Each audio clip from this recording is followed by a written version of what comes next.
Well, shall we get started here? Thanks for showing up, everybody. This is already like I'm going to say maybe double the turnout of any of the live events we've been able to have. So Viva Zoom there, right? Let's see. I'll have the will it break my okay, there we go. Have my copy here. Many of you have these. Yeah, so we got a 2020 issue out this year. It usually comes out in the spring. We kind of let some deadlines go because there was some stuff happening in the spring. Maybe you noticed, but we got the issue out, and I think it looks fantastic. So many of you from the issue are here. I'm glad we could get so many of you on here. Love all of your work. This was a fun experience. And let's see, I have the thank you list, of course. I'm always Brenda Sheeline, our admin assistant, who makes stuff happen in English. And Ron Tully, our Dean of College of Arts and Sciences.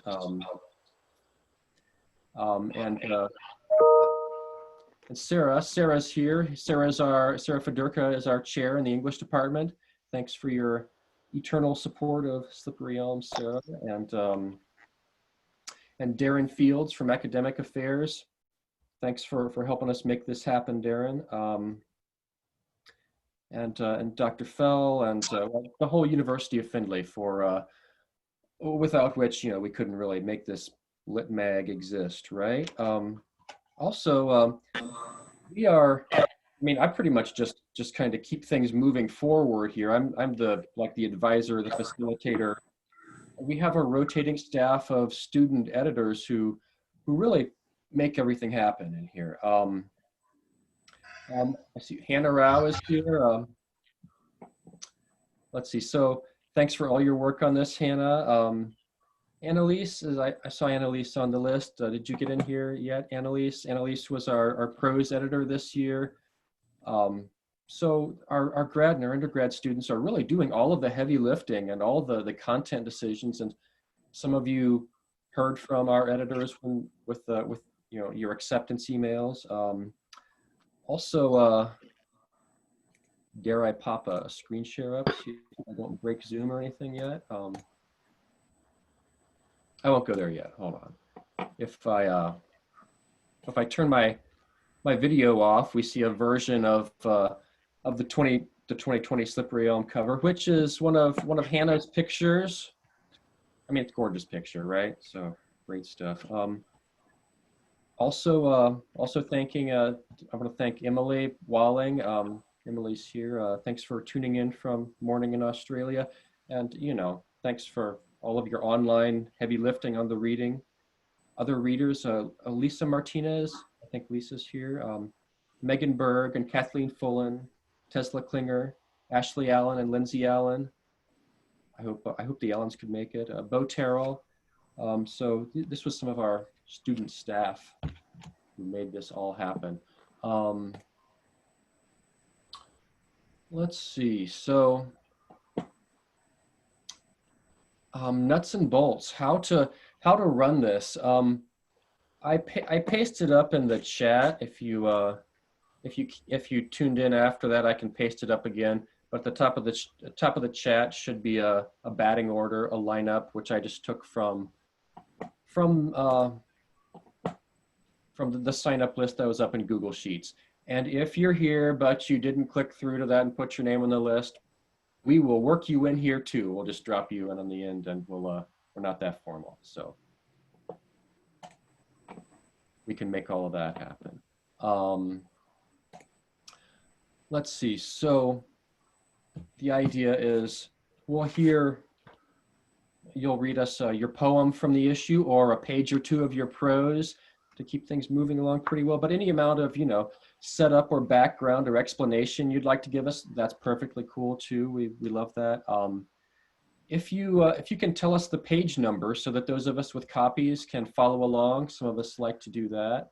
And I think we'll do We'll do say like 3 readers at a time and then stop for Q&A if that works for everybody. So if you have burning questions from somebody who's just read, that way you don't have to hold it for like 20 readers later or something. I exaggerate. I don't think we have 20 people signed up. 15-ish though. Yeah, yeah.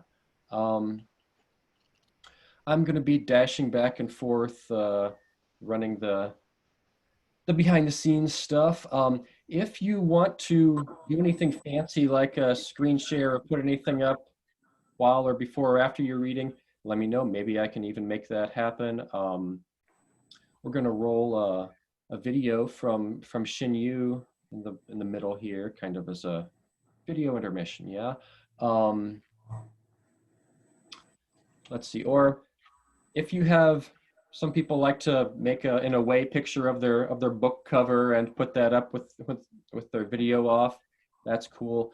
If you have like a website, any place you want to direct people to find out more about your work, you can drop that into the chat before or after your reading. We all want to find out that stuff. Yeah. And yeah, just general Zoom protocol. If we can keep our mics muted when we're not in the spotlight, that'll cut down on the background noise. Hey, am I forgetting anything? Have we covered all the nuts and bolts here? Are we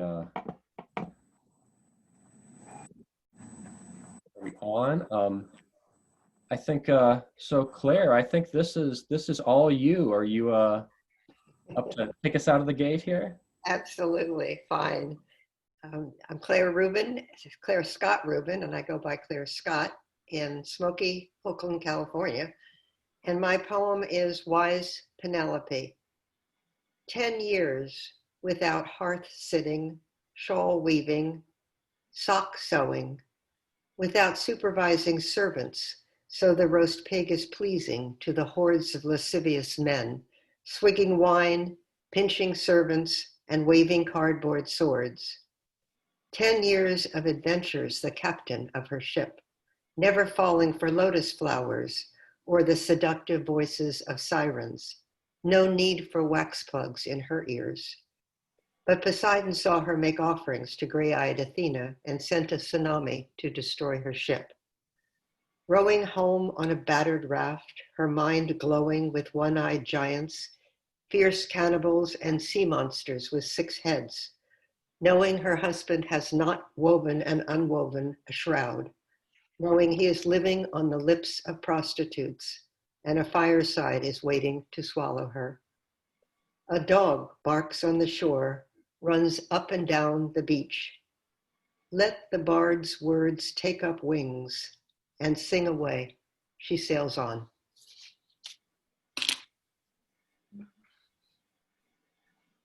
I forgot to say what page. Oh, I posted it in the chat. Okay, thank you. Well, fantastic. Thanks, Claire. Thanks for starting us off. No problem. Hey, Jeff, this is all you. Yeah, it's great to be here. I'm in Bluffton, Ohio, which is just down the road from Findlay, about 20 minutes away. My poem is the last one in the issue. I'm going to take that as praise rather than, well, I guess we'll, it's not like the number 9 hitter, I don't think, I hope. All I would say by word of explanation is that I last summer went to this weekend conference which was held by a bunch of conservative Anabaptists interested in writing and the arts and so forth. And I was like the one liberal Mennonite there. So it was a cross-cultural experience. It was actually very cool. I was invited by one of my students. Sunday morning at River Ridge Mansion, there's an epigraph from Dave Carter and Tracy Grammer. Musician, this is a song, in praise or lamentation, peace or desperation, any way I do, I come into the presence of the Lord. When I look out my window, still rubbing my eyes, a young woman in a long brown dress and white covering is gazing into the valley, taking pictures with her phone. She dances away, swaying to a music I can't hear. From downstairs, stray notes settle into great is thy faithfulness, played slowly with many runs and flourishes. It's probably hope or charity, two young sisters who brought a full-size harp along. Last night they did a little concert, classical pieces dolled up in fancy period dresses they made themselves. One played harp, one the harpsichord. I'm not sure which sister is which, but both play beautifully and are beautiful. Usually they dress plain, but not that plain. Mist for the second straight morning. Under the heavy columns of the shelter, the little fountain burbles. Children's voices, happy for now. A big flight of geese headed south, the small one going west. This little band of poets and writers in plain dress gathered in the vast old mansion to scheme and talk and laugh and listen. Let me join them despite my worldly ways. They ask where I'm from, tell me bits of their stories. Half seem to have the last name Martin, but I have it on good report that each Martin is only barely related to any other. News comes to us through the air as the trees share their needs and desires through the earth. 20 dead in El Paso, more dead in Dayton. Torrents of lost ice pour, still cold, from Greenland into the sea. Even the highest branch is not separate or alone. The yellow bird on the highest branch is not separate or alone. The brown-eyed woman rocking on the swing greeted me and then was quiet. We sat together and apart under the big stone shelter, content. As the mist burns away, sun lights the high shoulders of the trees. Something golden gleams like a tiny sun among the branches. Others are measuring coffee into a machine, breaking eggs and stirring them together, practicing for the service, watching over their scrambling children, climbing through the gears on the hilly highway. This is not paradise, but what is it then? And what then shall we do? We walked uphill to the little white chapel, paneled inside with dark stained plywood. We sang a cappella in 4 parts, old songs from well-worn Methodist hymnals. A man read some verses from Tagore, another some scripture. The preacher told us, without harshness or anger, that God did not choose his people because they were worthy, but just because, the way a man chooses a woman or a woman chooses a man. God demands to be loved, he said, for similar reasons. I hoped the bird might be a yellow warbler, but likely it was a goldfinch, lovely but common, kin to those that flit like stray sparks from the ditches back home. The tiny sun was no such thing, only a yellow leaf, a trick of the light, a brilliant speck among the common green. Praise or lamentation, peace or desperation, I hope no one will mistake these words for explanation. I hope no one will load a gun and empty it at anyone. Today, at least, I know how little my hope means, how hard it is to lever the world off its heavy course. Demands are less difficult than obedience. A crying child cannot always be consoled, no matter how patient its mother, how gentle its father, no matter how kind.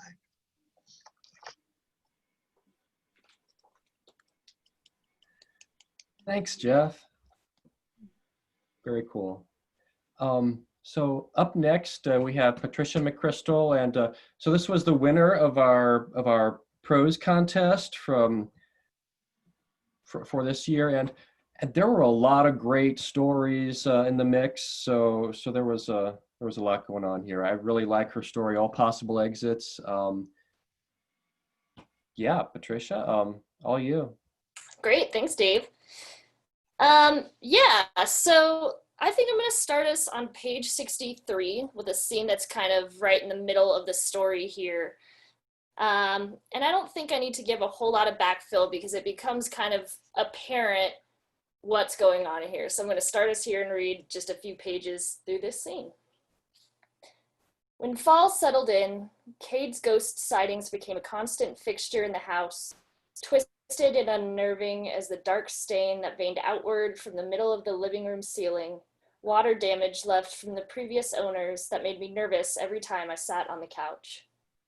One night in late October, Cade took Shadow for a walk while Dad and I unloaded bags of vacuum-sealed venison and summer sausage from the back of his truck and packed them into the meat freezer in the garage. The whole garage smelled like Dad, or I guess he smelled like the garage. Not like smoke, but like something that's been smoked. The transformation that comes from being cured by fire. Like the whiff after the bullets left its cradle and you can smell the change, the sulfur and saltpeter. Cade leaned into the garage, one hand gripping the grubby spot of the door frame where his fingers had fit snugly since we were small. Always leaning into the garage instead of standing on the step. Like the floor was lava or a conveyor belt that would slowly siphon him towards some fate he couldn't bear. Saw your ghost again, Cade said casually. Over by the bridge. Our father didn't look up, just kept pulling bags out of the truck cooler and passing them to me. Yeah? Did it tell you there's a nice pile of coyote shit by the mailbox for you to look forward to?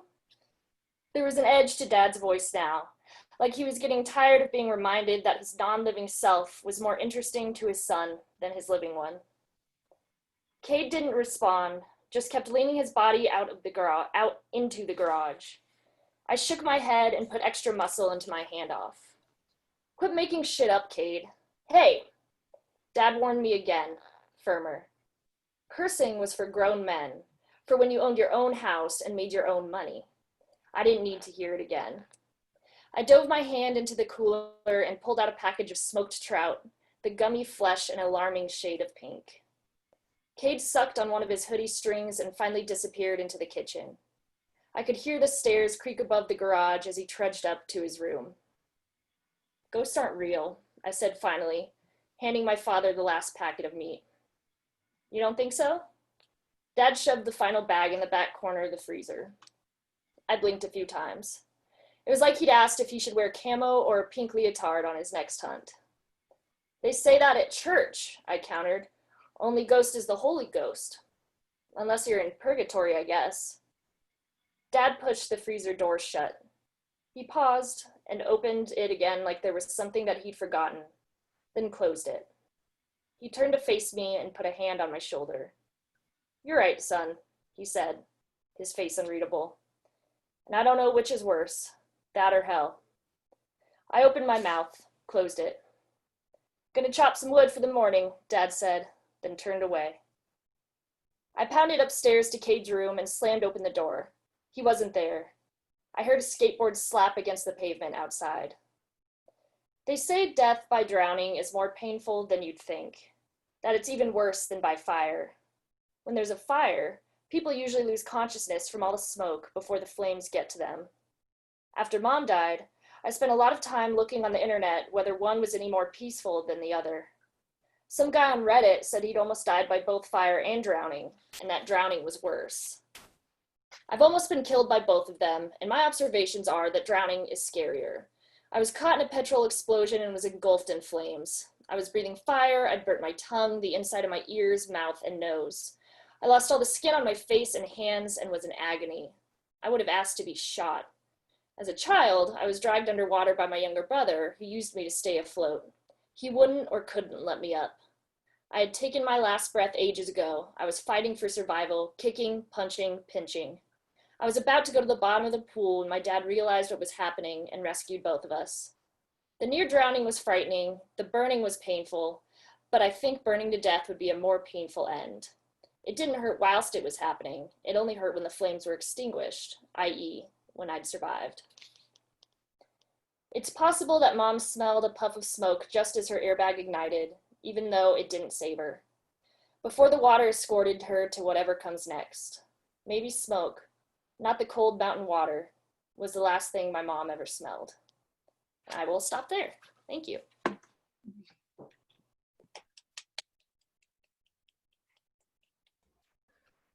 Cool. Thanks, Patricia.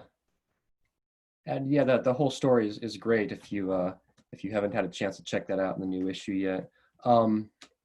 By the way, I'll mention that that we're recording this Zoom session, and if we get really ambitious later on, we may even be able to like clip out some of these and host some of that online. So we'll let you know if that happens, or those of you, some of you prose writers who were only able to read an excerpt tonight, if you want to talk to me about recording the whole entire voice or AV of your piece, we could talk about that. I want to get all multimedia with our stuff.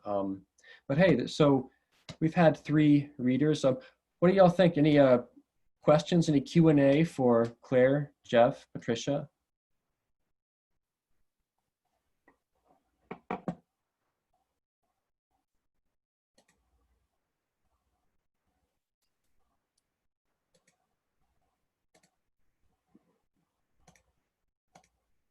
Nothing right now?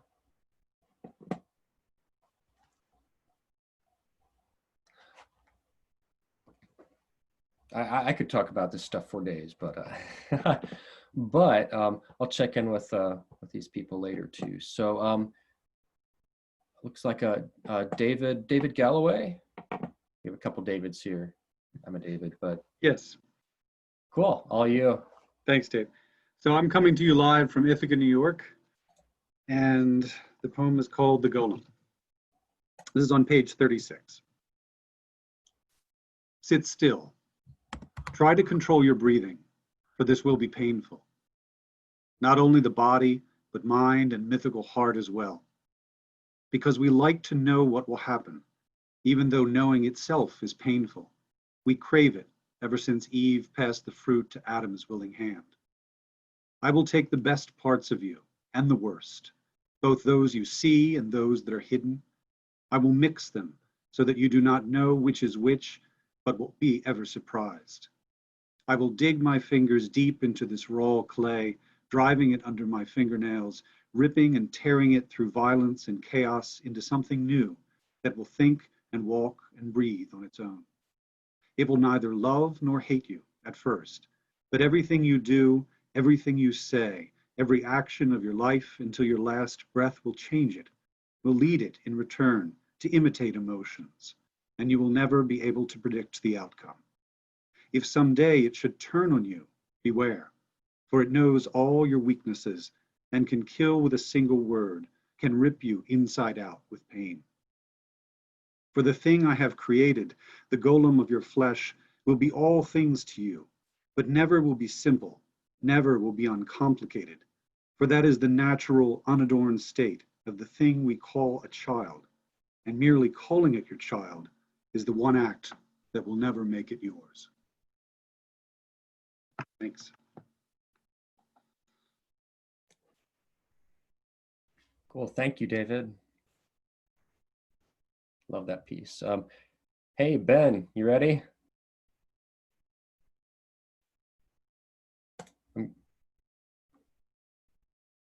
I'm sure that was awesome, Ben, but you're still muted.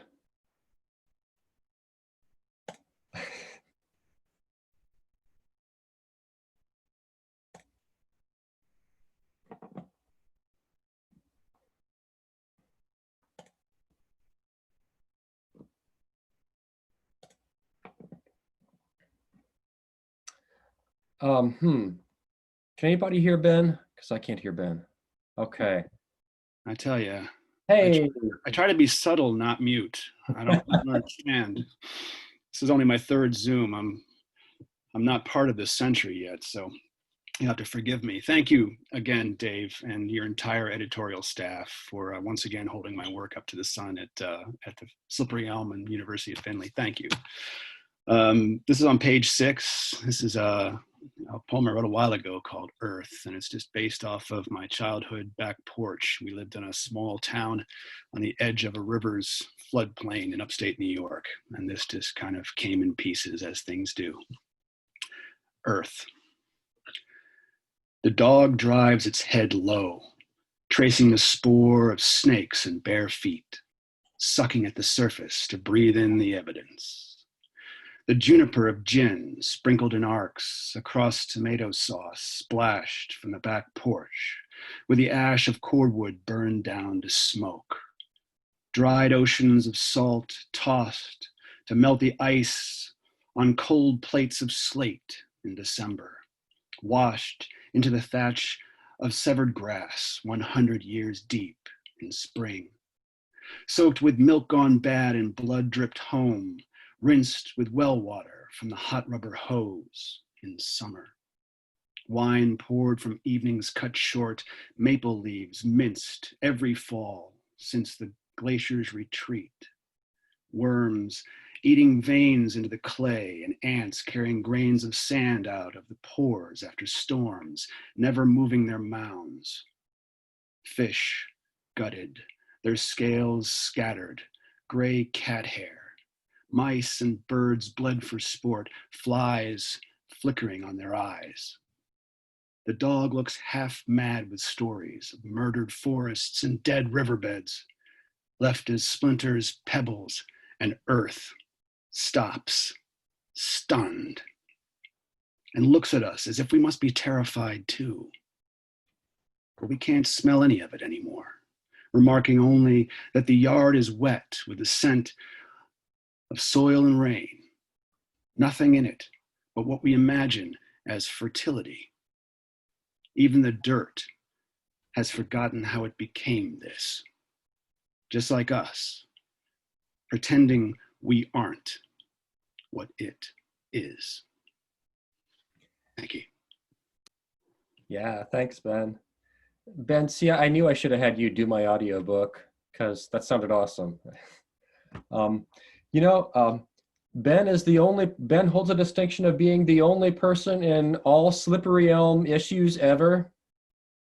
We have, what, 7 now? And I'm honored when writers send us work and we publish it and they send us more. It's like y'all like what we did with it or something. But thanks for for coming back to us, Ben.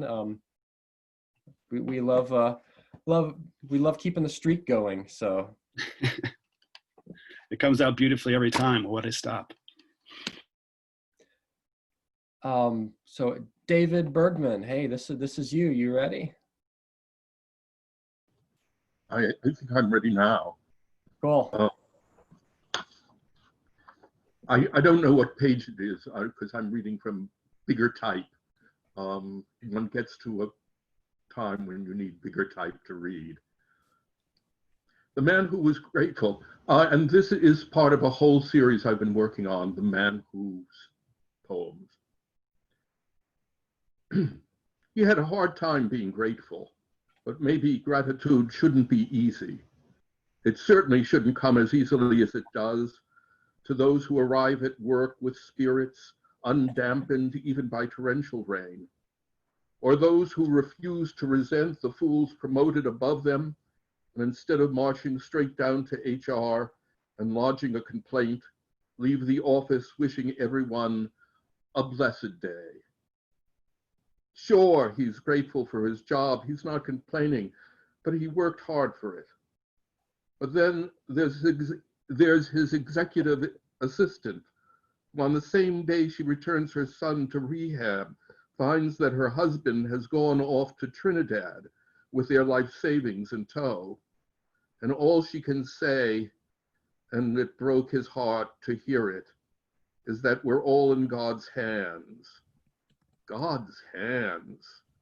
Those hands couldn't pick out a tune on a player piano. True, misfortune can't be avoided. The stray tumor, the drunk driver running the red light into the passenger seat. Those are losses already built into the actuarial tables of life, the expected range of pain and bliss, calculated in advance for persons of his age, class, race, and religious affiliation. Gratitude's not part of a contractual agreement.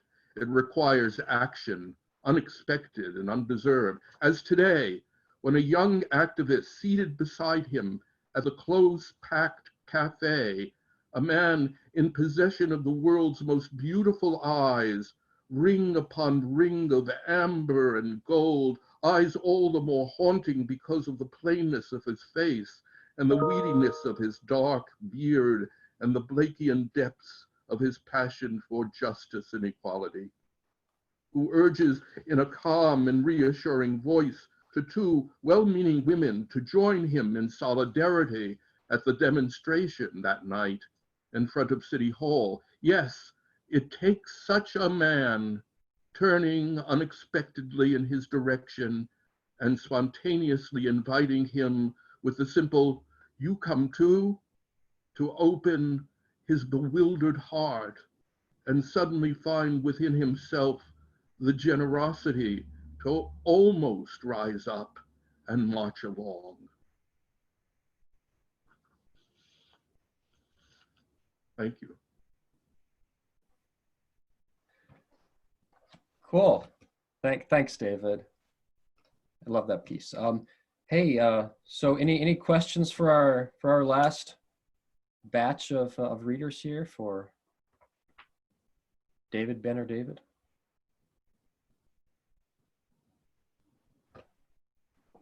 Well, if one pops up, we can get to that.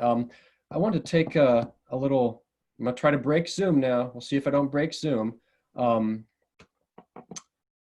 I want to. Xinyu Pai is here, and we know each other from way back at the Art Institute of Chicago. But she's doing some really cool stuff now with some installation work, yeah, and some video poems and all that. And she, I'll try a screen share here.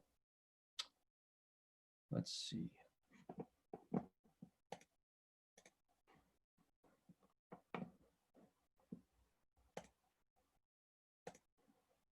Oh, my computer's working hard. Hold on. I can also try to share the video from my screen if that's easier, or it will take less internet bandwidth.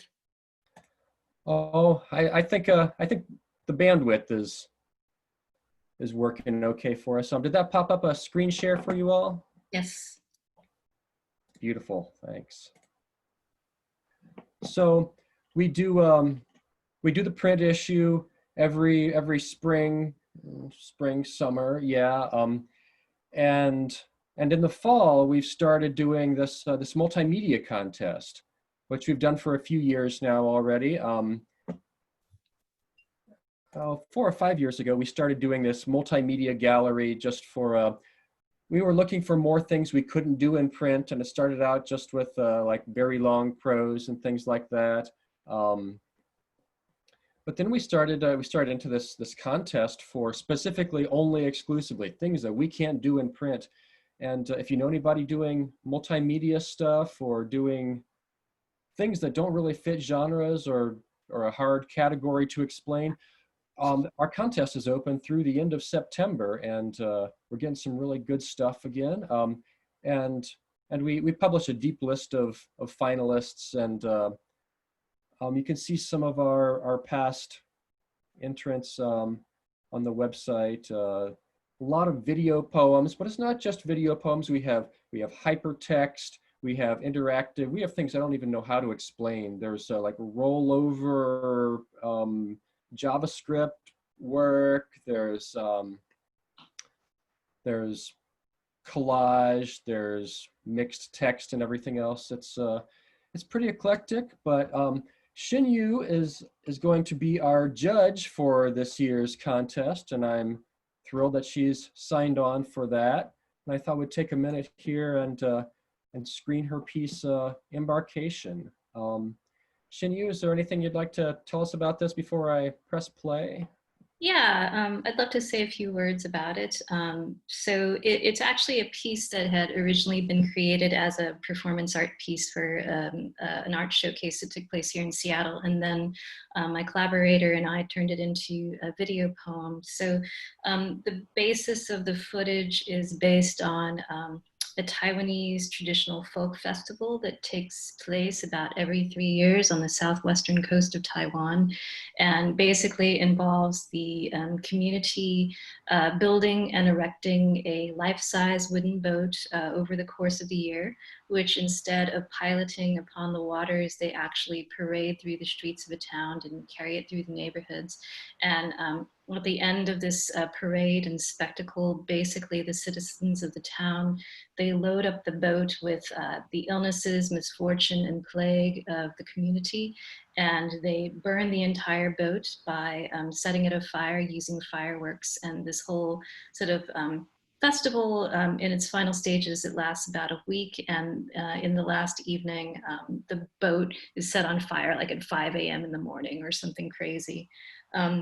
So it's a piece that's very much about witnessing this ritual, but also for me was about, in making the poem and the video piece, about reimagining ritual, particularly around grief, to create ceremony that can be transformational for helping to let go of certain kinds of loss. So that is what the piece is about.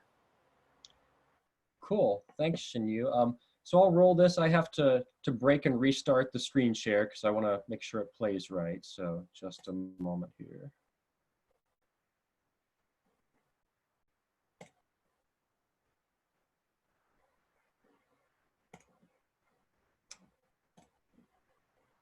Okay, so depending on your setup, this should, I hope, play in full screen if you have that enabled. And if there's not sound or it doesn't look right, just like wave frantically in the background and I'll fix some things.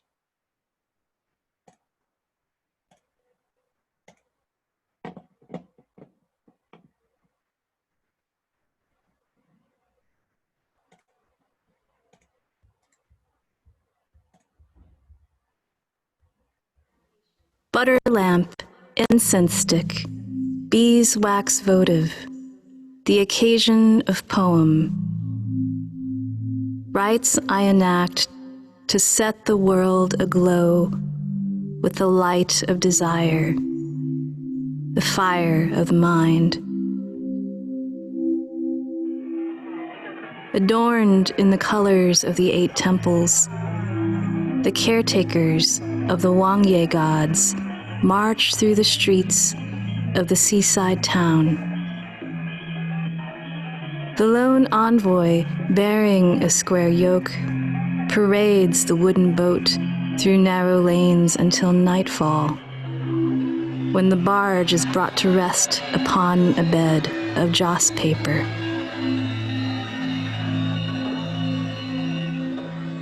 Earlier that night, men load the boat with handwritten wishes. The misfortunes and plague of my past year to be piloted up to the heavens.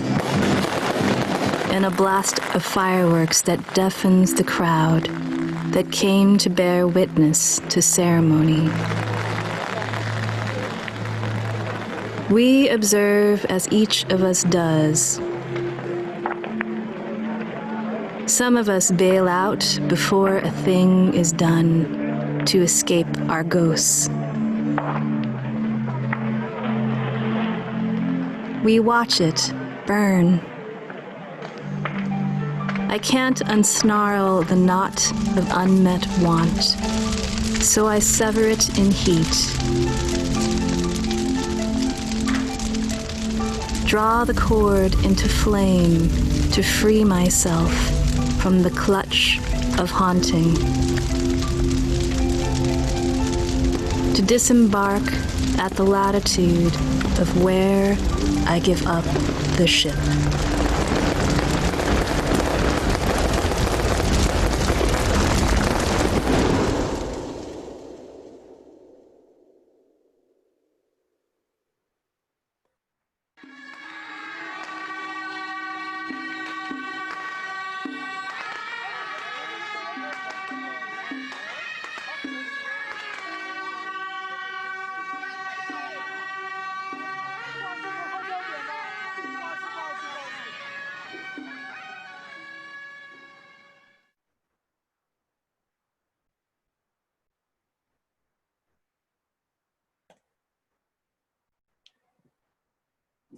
Cool. Thanks, Shinyu. What do you think? Do we have questions for Shinyu?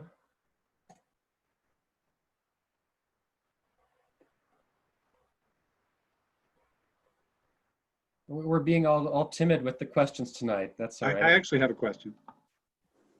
Go ahead, David. Just a question about, I'm curious about process. So did something come first? Was it simultaneous words and images? Like, how did you put it all together to get to this final product? You know, I think first was the witnessing of the ceremony when it happened in 2018, and just knowing very much that I wanted to write like an essay about it or to do something with it. And I was invited as part of this performance showcase last year to create a piece that was related to fire. And so it seemed like the perfect opportunity to be able to sort of link this project I wanted to do to something kind of more Northwesty, where I'm based in Seattle. So I think out of that came the words to basically then shape and collage together with the actual imagery and footage that my traveling partner took.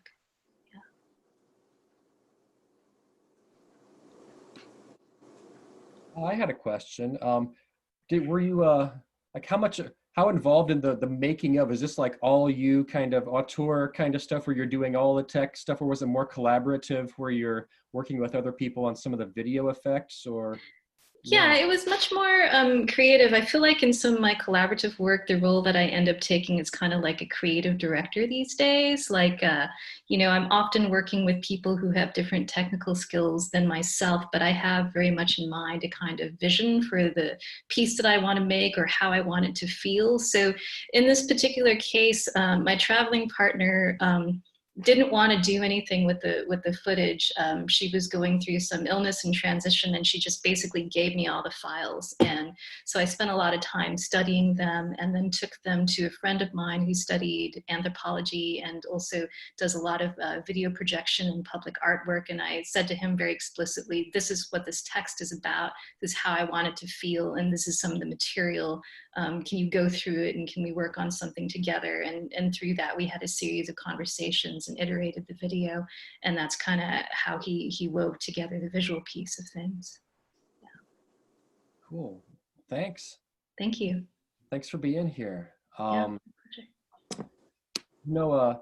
Anybody else thinking about like making some video poem or mixing up your text work with other stuff? Not only do we have this contest open, you could submit something for Shen Yu to look at as she judges things. But also, if you just wonder how to do that, we should talk sometime. I'm all about the easy DIY home video poem kind of stuff because I don't know all the people that Shen Yu does. But Lit Youngstown is going on late at the end of this month, and they're going to be all virtual, so you can attend from anywhere. But I'm going to talk there about DIY video poem, kind of make some multimedia out of nothing. So if you're watching some of these things and wonder how your work would look with it, it'd look good, I'll tell you. But cool. So you can go back into readings here. Matt Birdsall, are you ready to go? Is this all you? Yeah, I'm good to go. I'm not sure if I want to follow Shen Yu, but I'm gonna give it my best, y'all. This is my fault because I skipped over Matt in the list because I can't count. So we'll blame me. I'm sorry. So sabotage. No, it's all good. I really appreciate you guys choosing my work. Dave, thank you. Hannah, thank you. Thank you, Slippery Elm. Thank you, University of Findlay. My poem is called Limited Options. And all I can say is I'm going to ask a lot of your attention. It takes at least 8 minutes to get through. And if you're like me, man, my attention is fried. I've probably been on 7 of these Zooms today. So just bear with me. I think it pays off in the end. So stick with me. Limited options. Hour after hour of driving alone peels away layers of decency more effectively than too much bourbon, because anger floods me even after even the slightest error from anyone. Everyone forgets to use their turn signal. It seems people think cars are their own personal worlds where no one can see them texting or crying uncontrollably at a stoplight, running from a domestic dispute. And I'm no different when I shout a barrage of 4-letter words at strangers for being human because I'm alone and they can't hear me.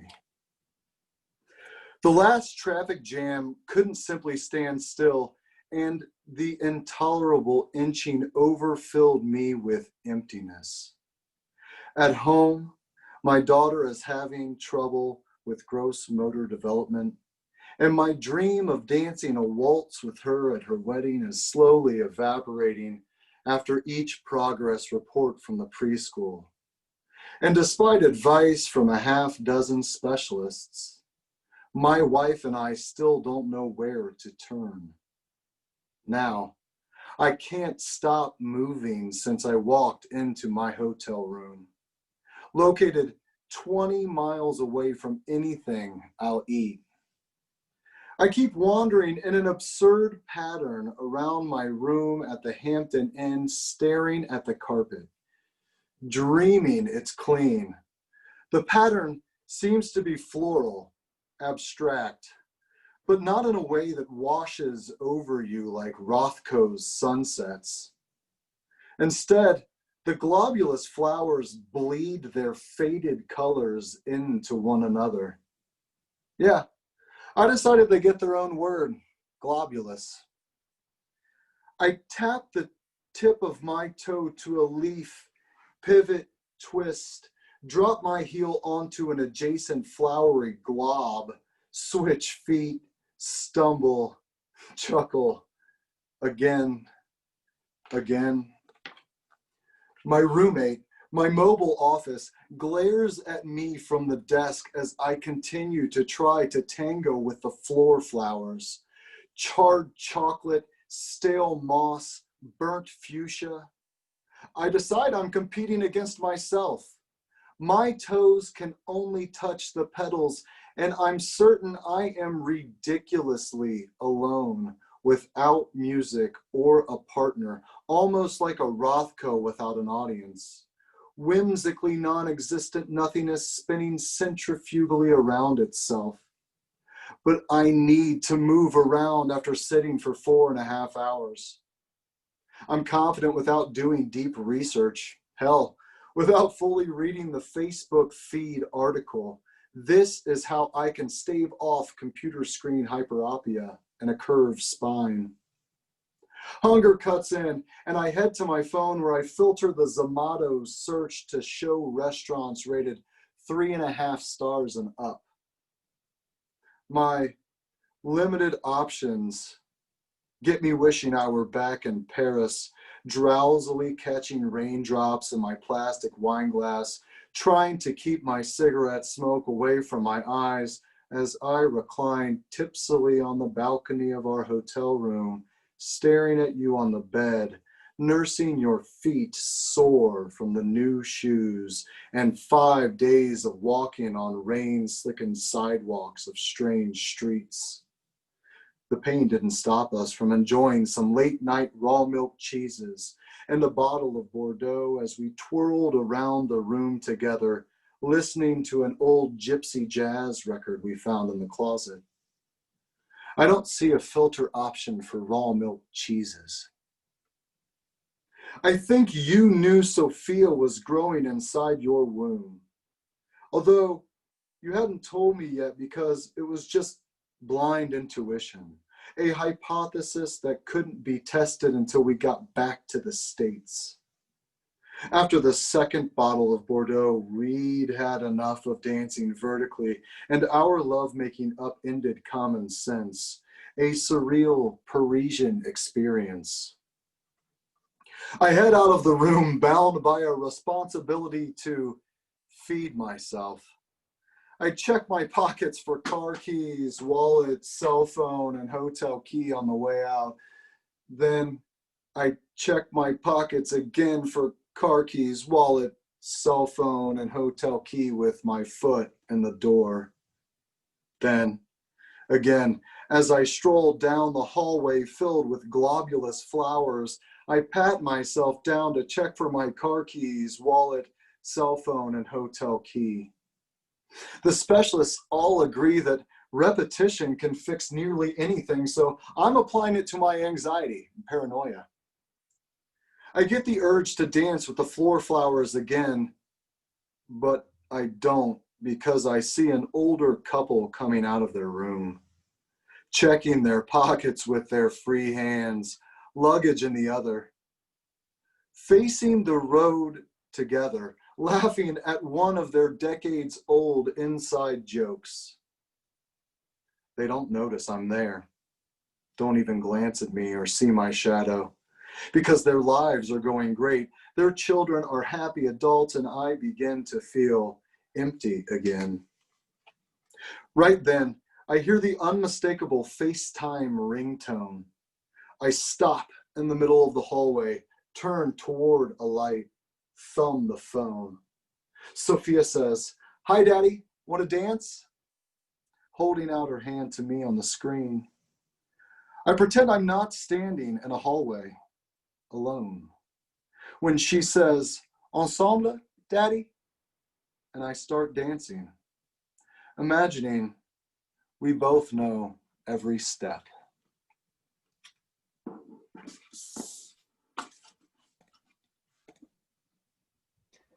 Thanks, Matt.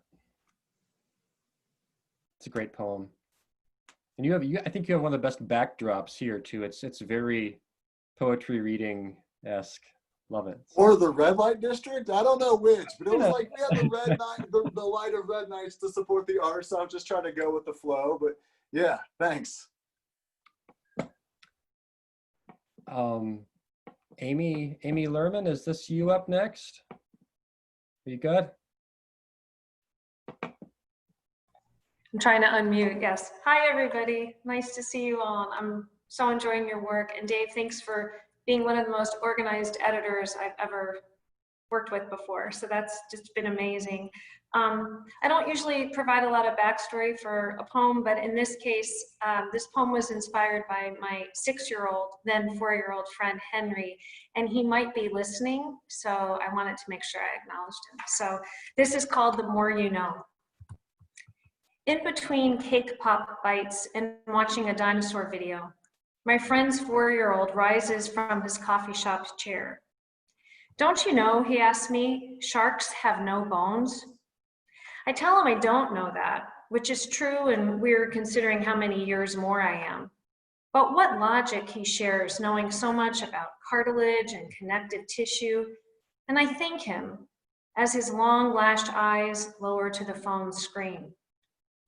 Later, I tell my husband, who smiles over my narration about my lesson. He responds, before I can tell him I know what he will say, "Did you know the human head weighs 8 pounds? A favorite line from a favorite film, that 6-year-old kid too cute with his factoids and frontal lisp, and we laugh, my left hand stroking the baby softness of his neck as we merge the highway. That time my face flushed and the ER doc ordered blood, we were fine with the possibility. Textbook aged, parent, employed, we could do this, we told each other. And even these years later, I still feel relief. The results proved negative. I think he would agree. Though had I been more hospitable, I bet we would know that bees smell fear. Apatosaurus, the correct name for brontosaurus. Every day, questions would never stop, rising one atop the other, hundreds of feet above the ground. Like the tallest trees in the world, the California sequoias, we would hear a small voice informing from the car's backseat.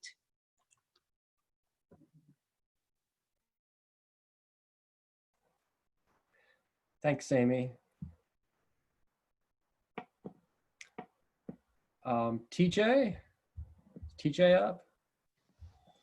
How you been, man? Good. Can you hear me? Absolutely. All right, great. Well, thanks for the invite, and I was happy to have another poem and make the issue.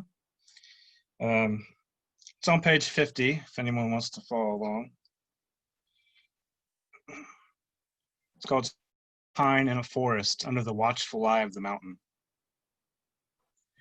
When the demon got bored, he'd pass himself out sitting upright on the couch, cigarette smoldering in an empty can of Coors, TV on mute. I'd look over to see familiar black smudges like newspaper ink beneath Mom's eyes. She'd press a finger to her lips for me to be silent, so that happened wouldn't happen again. Not tonight, at least. I pantomimed He-Man hitting She-Ra. Days later, the demon was face down on the floor. Bob Ross was on TV right above the demon, palette in hand, onto which he squished tubes of brightly colored paints. Alizarin crimson for the color of mom's split lip. Phthalo blue for today's new bruises. Yellow ochre, the color of last week's bruises just beginning to heal. In front of the craggy, snow-capped mountain, Bob would paint a vertical dark line. A thick upstroke tapers into the trunk of a spruce pine. I remember wishing that the demon on the floor was Bob's brush, when Bob needed to clean his brush. Dad getting dunked into a small bucket of sober, then get the drunk slapped out of him on the leg of Bob's easel. Just beat the devil out of him. Bob paused, looked at the camera, then asked me if I thought the tree looked lonely. Does she need a friend? Casting a sideways glance at Mom, who was icing her lip with a frozen bag of peas, I nodded to Bob. Yes. Paint a forest.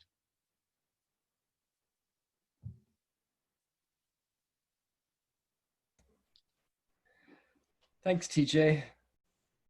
I like that one.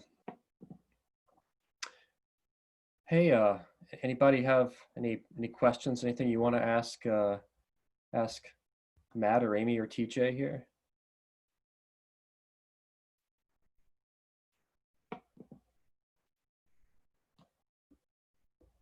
All cool pieces. Love these. Well, cool. So Peggy, are you up next? Is Peggy here? There, I'm here. Super. All you.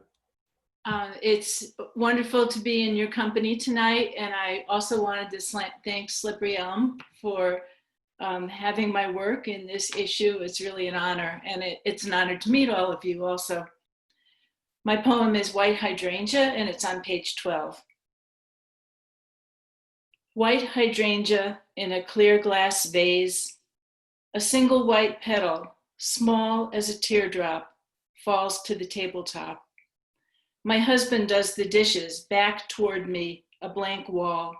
I say his name and wait, he doesn't turn. Eyes focused on the work before him, hands immersed in suds, ears attuned to some other narrative. He is complete, a man on a desert island, serene, his every minute polished pebble smooth. Sky glows peach and gold as wind rises to rattle reeds. Shadows lengthen, heavy-headed hydrangeas bob against the window. Outside, frogs thrum soulfully, throats swollen, flexible as rubber bands, calling one to the other across the world that is their pond.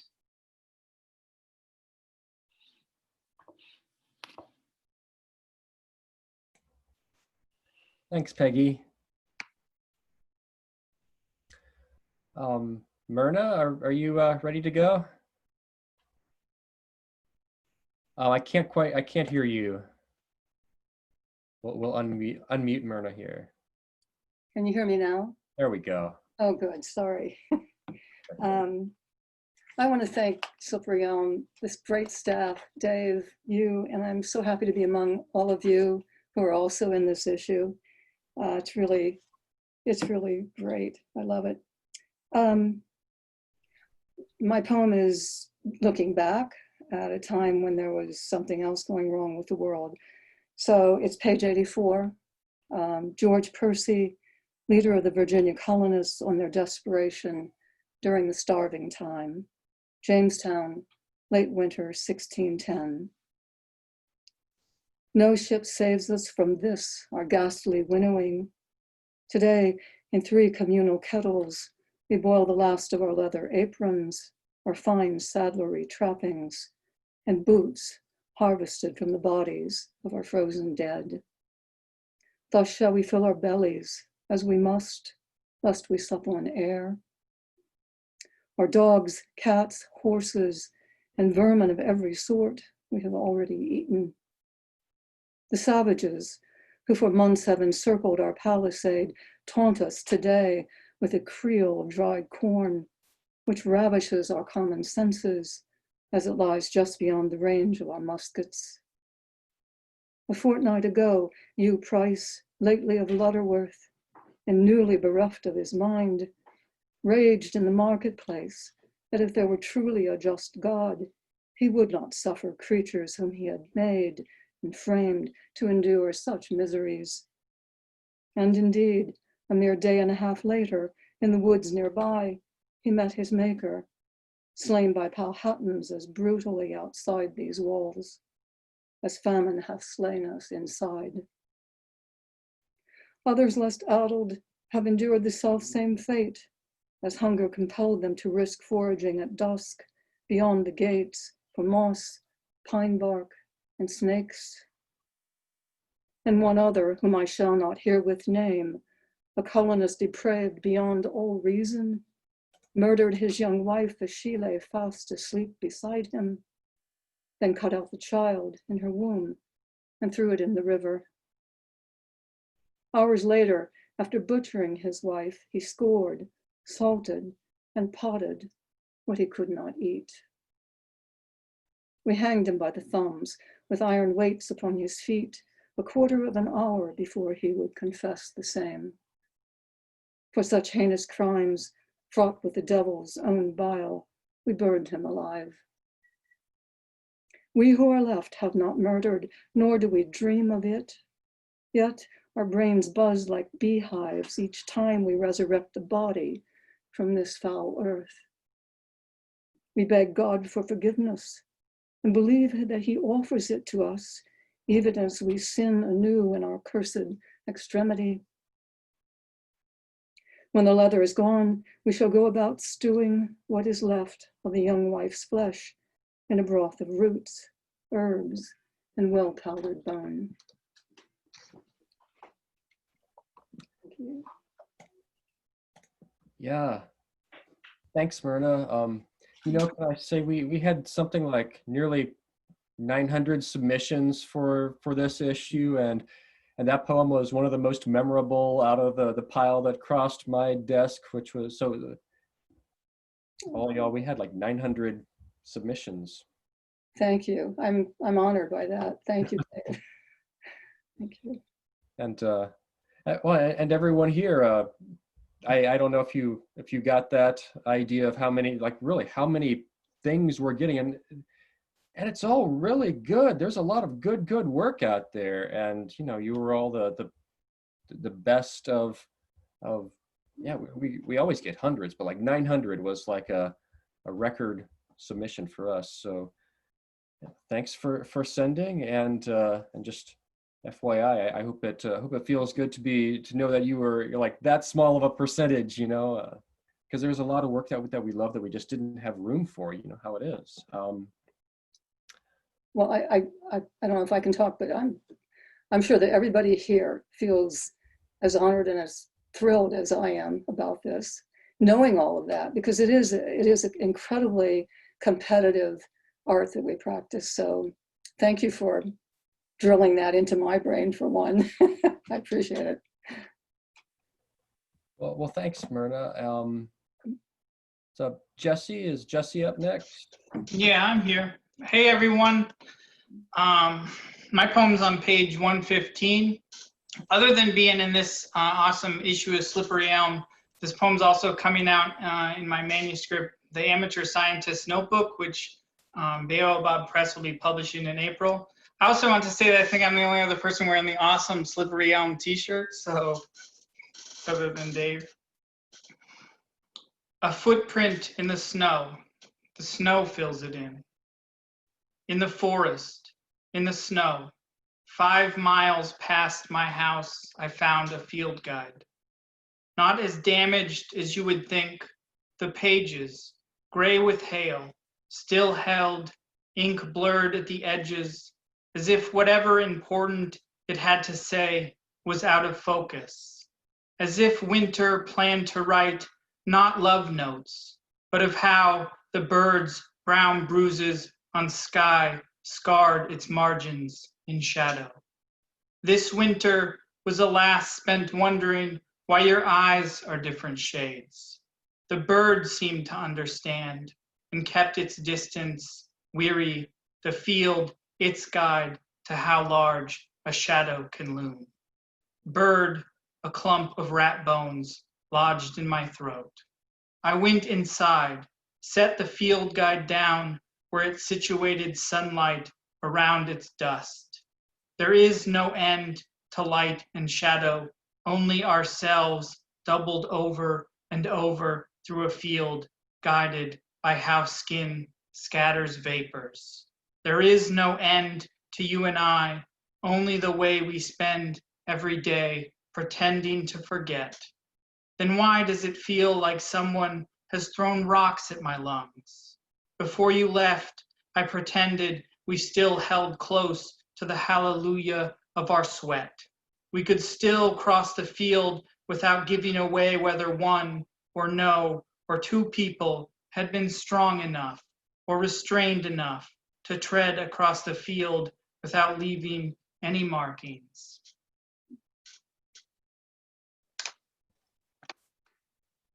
Cool. Thanks, Jesse. Hey, yeah, what do y'all think? Any questions? Quick Q&A break for Peggy, Myrna, Jesse. I have a question for Myrna. I was wondering if the contents of your poem, if any of that was borrowed language, or how you went about going about writing that poem, or. Yeah, I found I do a lot of research about things. I'm attracted to things that are macabre. I have to admit it. And I had written a poem about something about weird things going on, and the place was described as a thin place, meaning a place where there's an intersection between heaven and earth. And then I thought, well, what about the places where there are intersections between heaven and hell?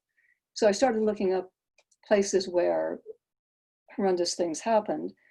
And yes, I think there is one line I have in the poem that there are several words in the line that were taken directly from a letter that he sent, because he was put in charge there. The actual governor went back to England. They were going to bring back supplies because the natives, rightfully so, had turned against them. So George Percy was in charge, and he sent a letter to England explaining, because they were, as you know, cannibalizing the bodies, and in a way to sort of explain it. So there's I think three or four words in one line. I'm not sure I italicized it, maybe I should have, but mostly it was, what would you feel if you were there and that was going on, that kind of situation. So it was not unpleasant to write, but it was certainly daunting to write, because you have to figure out how you would feel from the point of view of somebody who lived 400 years ago. I hope that answered the question. Thanks. Yeah. Other questions for our last series of readers?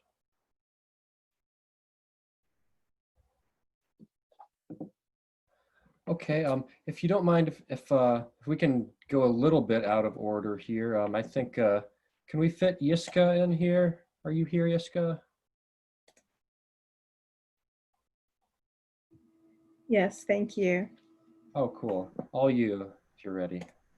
Okay, thank you.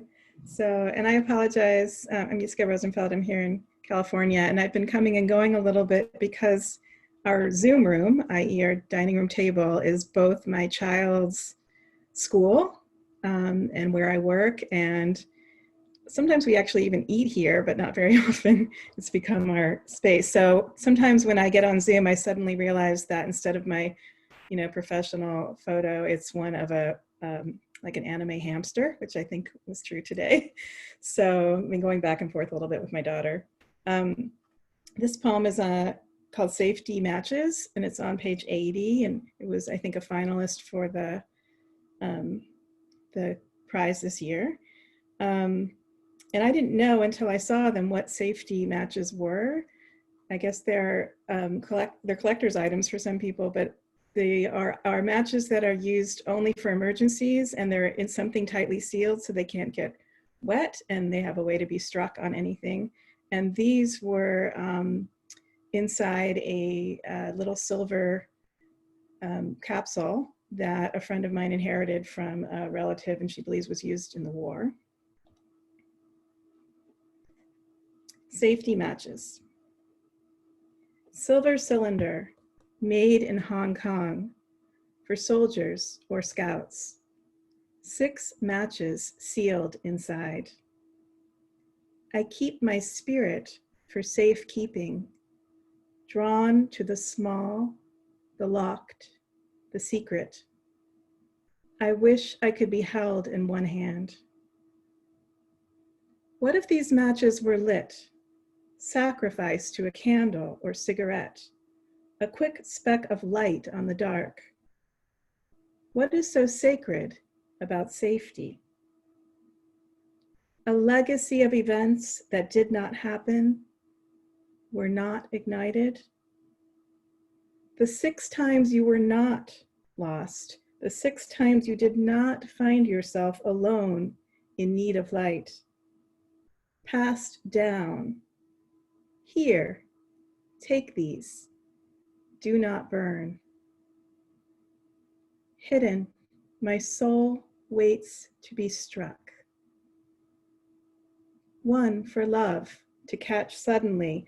1 for clarity, to see myself and my way. 1 for change, the proof of change. 1 for destiny, follow wood to flame and leap. 1 for faith in the afterlight. 1 to leave no trace. What then is 7? Darkness, the empty vessel, resting place for a tiny scroll of good, the hair of a loved one, a cache of sand and stones. If I burn them, who will open me? Remember the head of the match, red against crisscrosses of silver. Hiss, snap, flame. Blue heart of twisting ghost fire. The burning, the dying out. Spark, ember, memory. The birth of a different kind of darkness. The kind in which there once was light.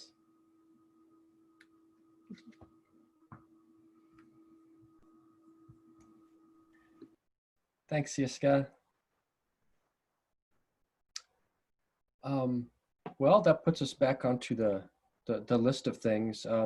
If that's okay with you, Gina, are you ready to go? Let's see. Can't hear you yet, but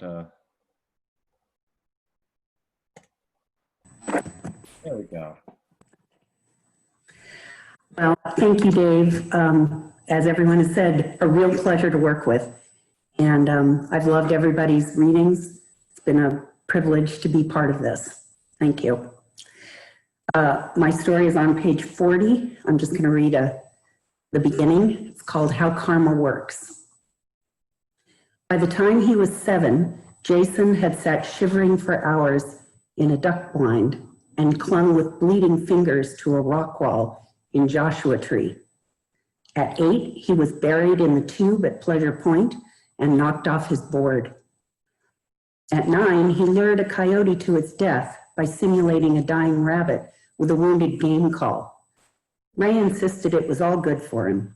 That's how you learn what it takes, he often said, scarred hands wrapped around the stock of a muzzleloader or the scales of a hunting knife. As he grew older, Jason started to understand that his stepfather didn't really care about surfing big waves or getting to the top of a boulder. What he liked about nature was the way it scared the living shit out of a person who, once he'd conquered his fear or simply endured it without crapping himself or dying, was closer to being a man. Jason himself hated being outdoors, the way it had to hurt, the danger. After he'd watched Ray bag that coyote, he said he had to pee, but really he just needed an excuse to turn his back. Skiing, though. Skiing was different. Jason loved the whispering snow, the silence of speed. From the start, he knew he was good at it. At 10, he was nearly as good as Ray, who was always seeking out steeper hills, icier moguls. Jason felt he and Ray were engaged in some sort of competition that Jason was winning, and the winning had a lot to do with Ray trying to trip him up and failing. Jason's mother, Veronica, didn't know any of this.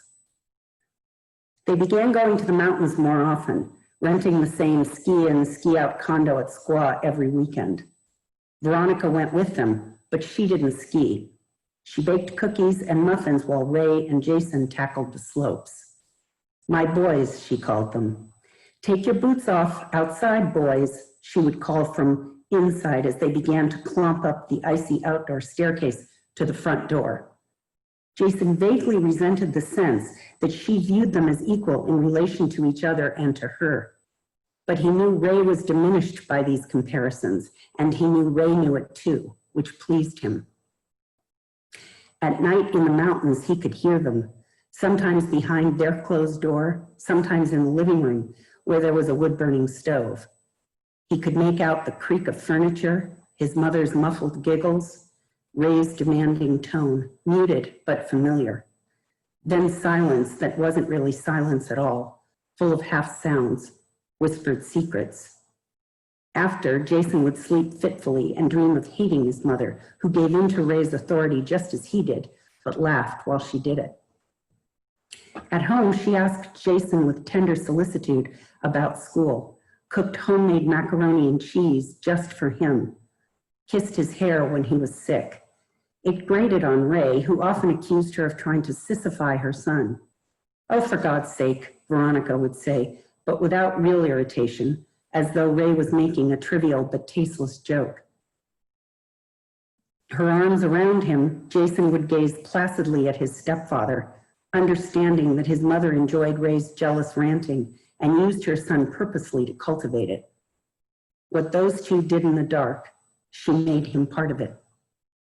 He knew that next time the runs would be more precipitous, the way down less certain.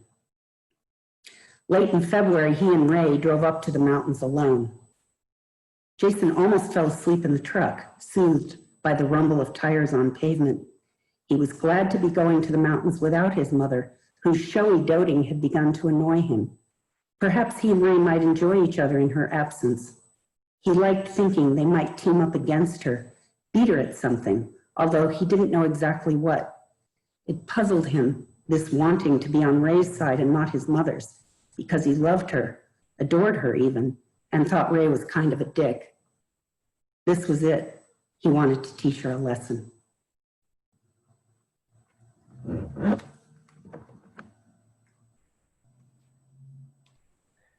Thanks, Gina. This was Thanks. another of my favorite stories from the issue. Thank you.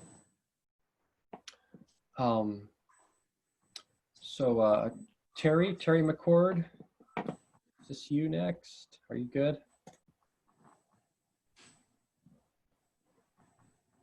Okay, I can't hear you yet. No, here we go. Okay.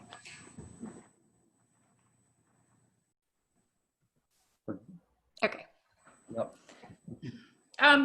My poem is on page 82. And hopefully my cat will not be jumping up in my lap.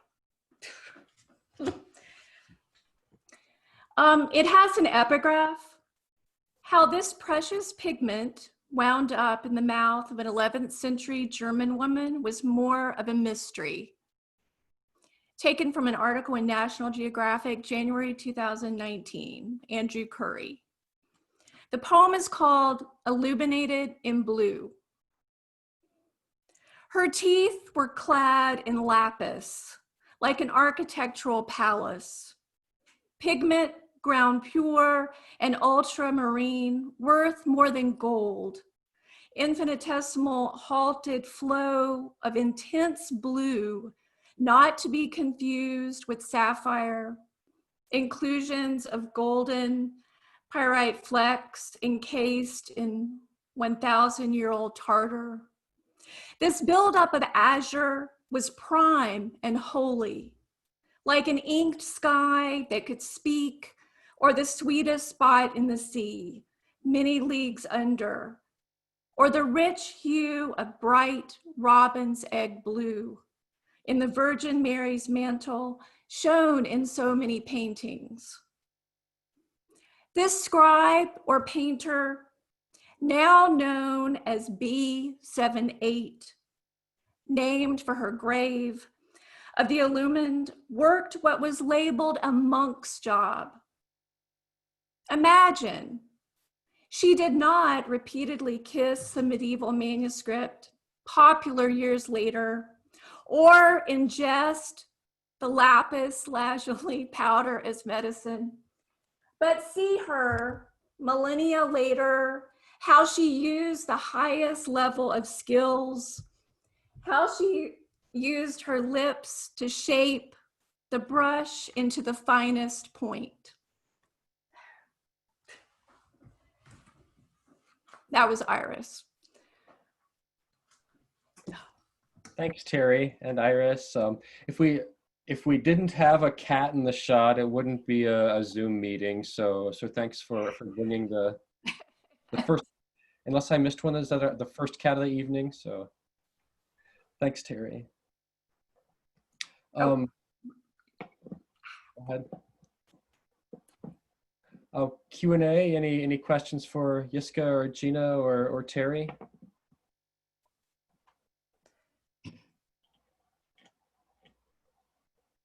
Going once, going twice. Cool. Well, thanks for reading that, Terry.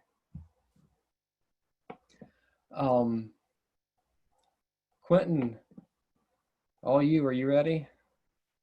I'm ready. All you. I don't have a copy of the journal with me, so I'm not sure what page I'm on. But thank you, Dave and Slippery Elm, for including me in the issue. I'm currently in Bristol, Rhode Island, and there's a jam band playing like basically inches from my window. So you might hear some of that. And my mom and some of my friends are here. So hi, guys. Thanks for logging in. I started this story when I was at Lambda as a fellow with Whitney, who's one of the people who showed up here tonight. I don't think you need to know a lot about the story before I read it. It's about a woman. She's 28. She's heavily pregnant, and she has a 2-year-old son, Milo, who talks to crows. And she's decided to leave her husband, who is abusive. And that's kind of, I'm going to read the end of the story because I think that that's the most interesting part. And right before I begin reading, I also run a podcast called Bell Book and Scandal. We review a lot of literature and books. So if we have a lot of writers reach out to us and ask us to review their books. So if any of you would like us to review your books or your stories, I'd be happy to. I loved all of your poems, and it's an honor to be included in this collection. All right, I'm gonna read the last page and a half of my story. The night sky glows a deep red as I walk down the street alone. I crave a cigarette desperately, but can't bring myself to buy a Lucy from the bodega. Despite the early hour, very few people are out. I pass rows of brick buildings, some gleaming bright red and some so dirty their brick is almost black. A group of teens is on one corner laughing loudly and talking over each other. 2 of them begin to do a dance I do not recognize. I want to stop and watch them, but know that would seem strange, invite interactions I don't feel capable of. When I get home, I see that the takeout food has been ravaged. Mike's wallet is laying out, and I take all the money that is still in it and slip it into my purse. I quietly go into Milo's room and lift his sleeping body from the crib. I grab the bag I have packed out from under Milo's crib and leave the apartment for the last time. Once I am back in the cool night air, I hail a cab and ask to be taken to the train station. I sit in the waiting room holding Milo in my arms and my other child within me. I look up at the large clock overhead. It is almost time to board. I make it all the way to the train, finds 3 seats in a row with a view from the window. It is then that I begin to hear my heartbeat in my ears, the slow, steady thrum of blood rushing through my head. I look down at my purse and count the money that I've taken from Mike. It is less than $100, 86 to be exact. I notice that my hands are trembling. I remember my mother 5 years ago when she was still alive, holding my hand tightly in the hospital room. She was scared. I could see it in her face. She had been scared her whole life. She never had the strength to leave my father, was never really free until he was dead. I stand up and move back down the aisle, a sudden streak of anxiety forcing me to get off the train. It is not too late to fix it, to get back before he wakes up. I realize I cannot do it alone, at least not this way. I need more time. As I reach the door, my heavy bag in one hand and Milo in the other, the Metro North attendant has just closed the door. She turns to me, her large, stocky body standing between me and the door. Can I help you? There's nothing to say. I turn around and head back to my seat. Tears appear on my cheeks like they had been there all along, and a great rocking sob escapes from my chest. As the train begins to move, I realize I have never been more scared in my life. The city drops away, and I feel something solidify in me. I look down at Milo, and I feel a surge of strength like I have never felt in my life before. My fingers are tingling, and then my whole body. It is as if every nerve ending in my body was asleep, and now they are awake. I hold him close, I close my eyes, and I realize that forward is the only way to go. Up above, I imagine Milo's crows following us through the star-strewn sky, ready to welcome him in the morning to his new home.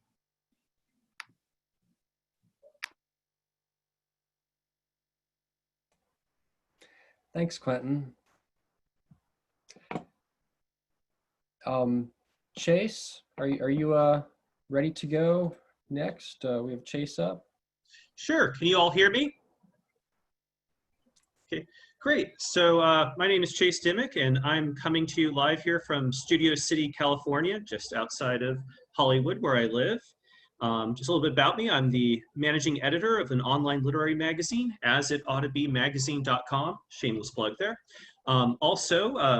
My first full-length book of poetry, Sentinel Species, is going to come out next month from Stubborn Mule Press out in Missouri.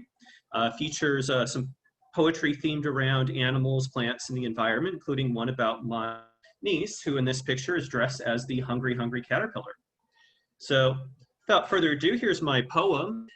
It's on page 77, and it's called Cavity Search. And it's kind of a sort of a BDSM themed examination of my fear of going to the dentist. So here it is. Cavity search.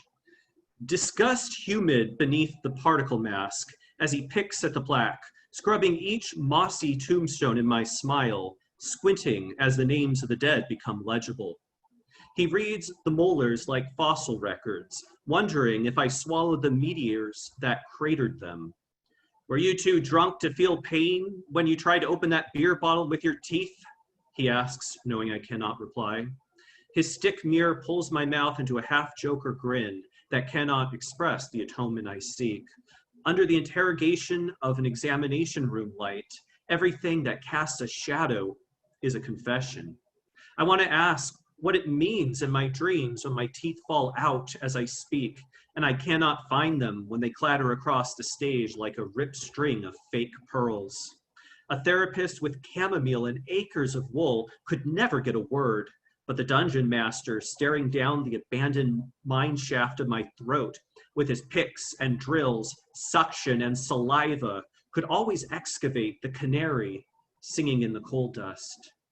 I want to admit to biting the hand that brushed me, listening too intently to the fluoride conspiracies, but the words are unnecessary. My quivering uvula tells him everything he wants to know. Thank you.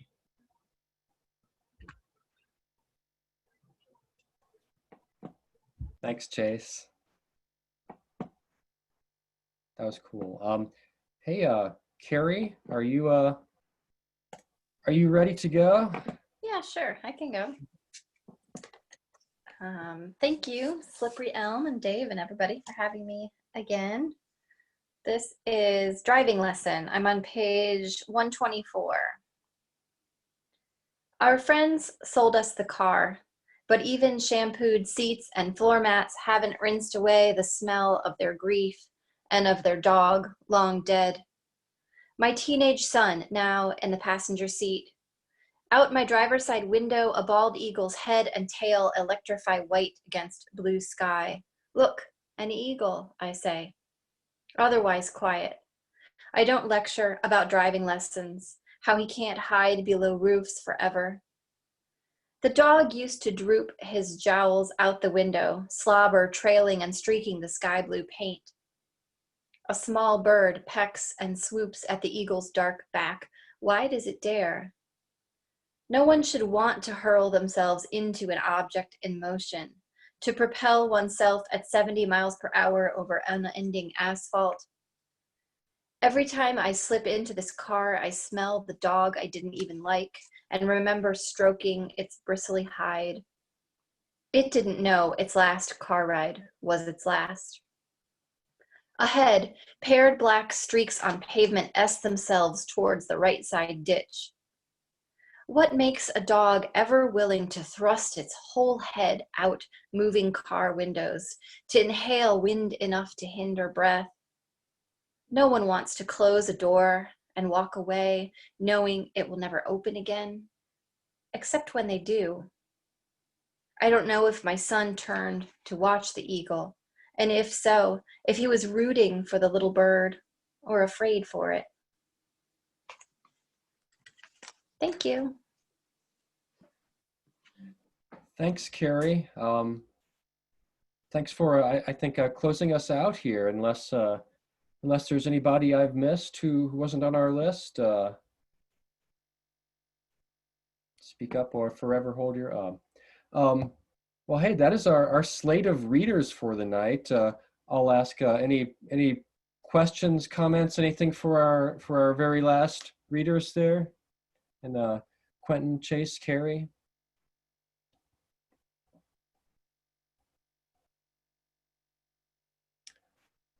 Well, hey, thanks for coming out tonight, everybody, or tuning in or staying in, tuning in, the Zoom thing. Yeah, I love that we could do this. Yeah, I hope to be seeing more of your work in the future, and thanks. I'll hope to maybe we'll get a recording of this up on the site in some ambitious, hazy future too, and I'll let you know when we get that together too. So yeah, thanks everybody. Thanks, Dave. Thank you. Can you unmute everyone so we could talk to each other for a minute? Thank you. I don't know if I can unmute everyone, but you can all unmute yourselves. We can have a little literary salon here. We've got the space all night. They're not kicking us out. So Dave, how is this different than some of the ones you had held in person? What was it like for you doing a virtual one, your issue release this time? you know, we get a good turnout when we do the live ones. We do a venue in Findlay, Ohio.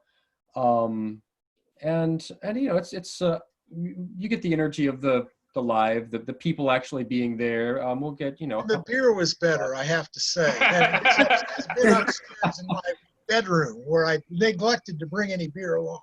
But yeah. I speak for the beer. I don't know how to work that in Zoom, but you know, some bonuses here too. I mean, a lot of people we've published have been from the Midwest and are able to drop in and make the drive when we do something in Findlay, but it is fantastic getting some of you from farther away in on these. We get to bring in West Coast people and anywhere in the world. So and when we do these live, I never get to see anybody's cats, so there's that. But yeah, there are definite pluses. I do not hate the Zoom. I like Zoom for these. So yeah. I've been able to come to some of the local ones since I live just up the road, and they've been fun. But this is seeing all these people from all over the country has been really pretty wonderful too. So that is a bonus for sure. I'm just impressed. I'm impressed with what everybody knows, and the research that has gone into some of these pieces makes me feel kind of ignorant on some topics, but I just keep looking at those things and thinking, oh, how did you know that? The Earth poem was really interesting, and I thought Claire's poem was nicely researched, and Myrna's, which I would never be able to, I would not be able to get that kind of topic out of my mouth, and I'm just was impressed with people's knowledge of their topics. That was interesting to me. Well, can I say something? I mean, you're the woman who just wrote those monarch poems. You taught me everything I know about monarchs, besides giving me some. But they're not scary. That's true, they're not scary, but boy, things I never thought I knew. It was amazing. I mean, we're in the Greenville Poets together and have been for many, many years, but I do highly recommend Kathy's 2 new books. They're both so good. I'm getting a lot of good publicity here. But I did want to ask Jeff a question before, but I wanted to know if the poem that you read was written while you were there, or if you were able to remember all of that and pull it up, or it kind of felt like it was written while you were there. I did write the first draft of it while I was there. Yeah, and kind of as it unfolded, and then I tinkered and fiddled with it some afterwards. But yeah, most of it was kind of, I think the last morning. Yeah, I'm getting fuzzy, but I wrote at least parts of it down while I was there. Yeah, and that was one that came, unlike Myrna's, it came very much out of just being there amongst all those people and just. Well, it kind of has a psychological landscape to it. I thought it was really interesting in that respect. I kind of felt like I was there with those people, although I obviously was not. Interesting stuff. I agree with Kathy on that one, Jeff. I was struck by the fact that you took the immediate thing that was going on, the immediacy of it, which goes to Kathy saying she felt like she was there, so did I, but also working in the psychological elements of it, which were very clear. And I thought that was honestly a very wonderful interweaving of being able to do that. That's really hard to do. So I thought it was really good. I think that what I've been hearing here, I had this impression as I was listening to everybody else's poems and stories that I'm thinking, gee, I wish I could do that, and we're all kind of doing our own things, and we're all kind of jealous of what other people are able to do that we wish we could do. So yeah, that's very cool. Oh, I'm not a fiction writer. I just admire anyone who can pull off a narrative. Whoa. I can't sit still long enough, maybe. It was really nice seeing all of you and hearing you, because it's one thing to read the issue, but to hear your voices and the kinds of emphasis you put on the lines, the words, the emotionality of the pieces, that's always an element that we can't get other than by hearing each other do that. So I really love that tonight. It's a good thing. And I honestly had never heard Ben Bush read, and I didn't realize how good he is. I know about others that he's an actor. I mean, he does that in the real world. So yeah. Has he ever done acting? Do you know? Yes. The Wire. Like his voice is trained. I know, my daughter is an actor, so it sounds like his voice is trained, like he's someone who could recite Shakespeare and make it sound absolutely palatable.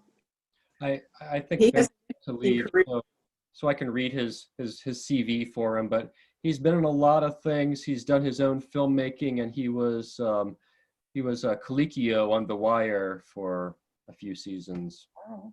So, He knows his stuff. He's good. He's talked to our acting classes at Findlay. Yeah.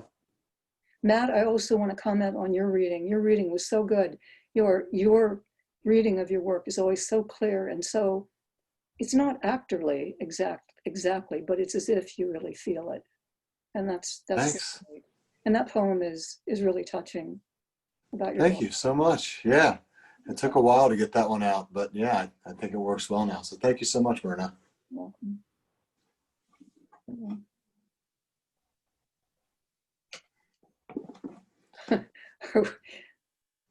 Did other people leave? Because I'm only seeing a few people now. The crowd is thinning out. On one screen now. Okay. Thank you, everyone. It was an honor. Oh, it's good. I loved your poem, Myrna. I loved everyone's poem, but I loved your poem, Myrna. It was beautiful. Thank you. Thank you so much. Honor to hear it read aloud. So thanks, guys. Sure, Quentin. Thank you for. Hopefully I get to see you soon. Thank you, Dave, of course, for working with me through the editorial process. So. Great time. All right. Bye, everyone. Bye, everybody. Thanks, everyone. Thank you. Thank you all. No one else has to leave. I'm just saying bye.